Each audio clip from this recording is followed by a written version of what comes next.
Kamusta na mga kameds? Ito na nga pala yung mga sili dito sa pinagtatrabahuan ko.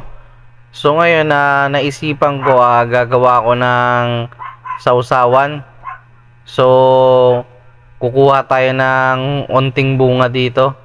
So ayan na, malalaki na siya yung mga bunga ng sili na to. So anong tawag ng sili na to sa inyo? Dito kasing tawag nila ay siling demonyo. So ayan na, namimitas na ako ng mga sili. Gagawa ko ng sausawan. Gagamitan ko siya ng suka, tapos bawang, paminta, tapos siyang sili.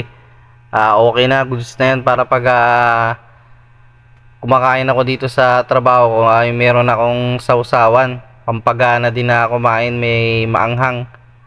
So yan na, medyo marami na rin yung nakuha ko. So ang daming bunga kasi nito. Yung iba nasisira na lang, naglalaglagan, kaya binawasan ko lang ng onte para sa gagawin ko na sausawan.